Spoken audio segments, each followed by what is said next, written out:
Pat, I don't know if you saw, not only is energy costs going up now because of what we're doing with Putin, but farmers yesterday, they came out with the cost of just the increase of cost of running a farm. And that's bad for farmers. But really, I'm glad it doesn't affect us because... it's only the farmers. I feel bad for the farmers. Yeah. But this will be fine for us. Yeah, it'd be fine. Contract labor up 45.1%. Fertilizer. This chart says 18. The fertilizer that most farmers use, just this last weekend, it was reported is going up 300%. Why? Because of the next thing. LP gas, 226.7% increase. Maintenance is 89% increase. Seeds, 30% increase. Insurance, 33% increase.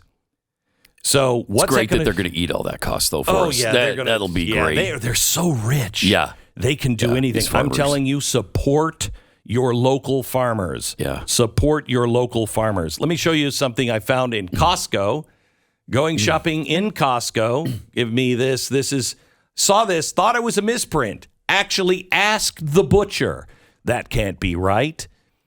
Those two steaks are $99. What? This steak is, what does it say there? $221. It's not Wagyu, is it? It's Wagyu. It is? Yeah. Okay. But $221. But that's a lot. For one steak? For one steak. That's seems a lot. excessive. That's a lot. Not But even cooked? I mean, that stuff a pound is like $180 a pound or something. Now, Yeah. it's $221 a pound. Now. Oh, okay. Yeah, okay. Yeah. So it's gone up just a little So I'll probably bit. be buying not as many of those steaks as I usually do. I'm telling you, you're going to be eating bugs. You are. Have you noticed this push for bug eating? The bug Yeah. eating is big. It is. For a couple of years now, they've been hammering that bugs are a lot of protein. They're so, if you put them in some olive oil, they're delicious. Everybody keeps laughing about it. You're I kind know. of weird for not wanting to eat them, You is their kind of are. attitude. Yes, it is. And yes, we are laughing because it's completely ridiculous. And Americans aren't going to eat bugs. The Americans will eat bugs if that's the only thing to only eat. you have. Listen to this. Yeah. So there's a transition period that may be brutal to some. That's why we have to harness the economic productivity through nature-based solutions. This is a quote from a new book out by Klaus Schwab.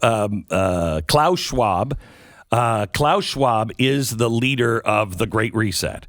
So he just put this out, and he said, we're going to have nature-based solutions because things are going to be too expensive.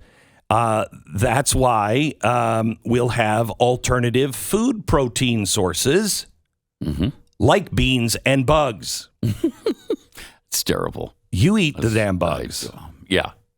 Yeah, be my guest. People have got to wake up. They think that this is all a joke. They think that that's too crazy to happen.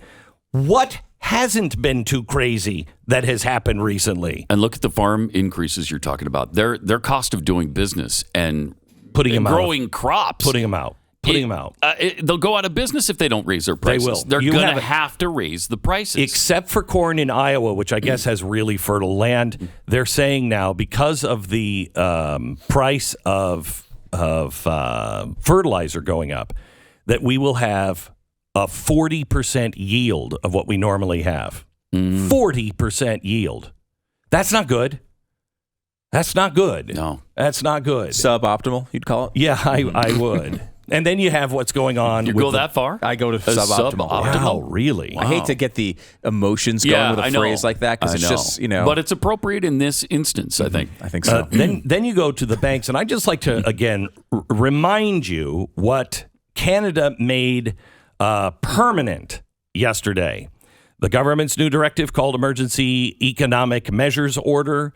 The order says that the banks and other financial entities like credit unions, co-ops, loan companies, trusts, cryptocurrency platforms, and insurance companies must stop providing any financial or related services to anyone associated with the protest up in Canada.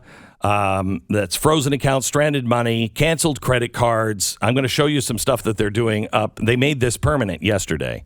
They extended the the emergency Act. order yesterday. But there's a reason why they did it, and it's brilliant. It's evil, but it's brilliant. I mean, they are going to impoverish people who stand up against things. Yeah, and they're taking away. They've already confiscated the trucks from the truckers. Yeah. In Ottawa, and with glee, and they're auctioning them. Now off. They're going to auction them off. Yeah. It's the same asset forfeiture thing that's going on here in the United States. There's no trial. No. They haven't been any trial. They haven't been charged. Most of them have not been charged Nope. with anything. Nope. They haven't been arrested. They haven't gone to jail for the most part. There are a few of them did, but they haven't been convicted of anything. Nothing. It's only after you've been convicted of something should your ill-gotten booty be sold off if it was ill-gotten. But but their trucks aren't ill-gotten even then. We've left that train in the station long ago. Long time ago. People don't understand. Asset forfeiture happens a lot here in America. It does, and it just happened again. The FBI seized almost $1 million from this family, and this wasn't a case of driving around with cash in their car. They seized it from their bank accounts and took $892,000 to be specific. Why? They started to investigate them. The Bureau took funds from every corner of their world, including Amy's savings that she racked up after decades of practicing as an attorney. And agents showed up at their home, informed them that they were under investigation for allegedly depriving Amazon of their honest services. Wait, what? Yeah. In plainer terms, they accused Carl, the husband, of showing favor to certain developers and securing them deals in exchange for illegal kickbacks. And he says that never happened. And it's exactly why I fought this as long and as hard as I have. And they just seized, because they're investigating him for this, $892,000 from these people. They lost their home. They lost their cars. They sued, but they haven't. They supposedly reached a deal where supposedly they're going to return $525,000. Oh, that's big of them. About half of it. This is actually the most. That one is the most questionable out of them. Usually, they're just like, "Hey, what do you have that cash for?" Yeah, they just pull you over for a traffic stop and just take the money. Still, short of showing us the evidence and convicting me of a crime, you can't take that money. Nope. It is unconstitutional to do what they're doing over and over and over again. And people just don't understand.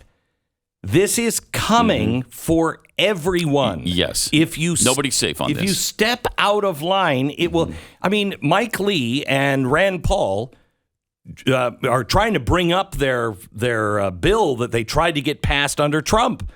Limit the emergency powers. Well, they couldn't get it under Trump. They think maybe they can get it now. I don't think so. You're not going to limit emergency powers on these guys. No. But that's what Congress should be doing. And it's not just emergency powers. Trudeau invoked the emergency powers because he could. Mm-hmm. And so he did. And he said it's going to be temporary. Really? Yesterday, they voted in Parliament to extend it, to give it its stamp of appeal. First chance they got. They extended it. First chance they got. Now, they used a trick, and I'll tell you about that trick here in just a minute. But do you think our government is beyond a trick? Oh, no. And all they have to do, he just enacted ESG. Their finance minister, like our Treasury Department, they are a member of the board of counsel or something for ESG. In Canada? In Canada. She is a board member of the World Economic Forum on the Great Reset. Mm. So she's all on board. All Trudeau had to do was say, yeah, go ahead and just enact that. And we're just going to do it through emergency powers. But this is what it's about. This is what's coming.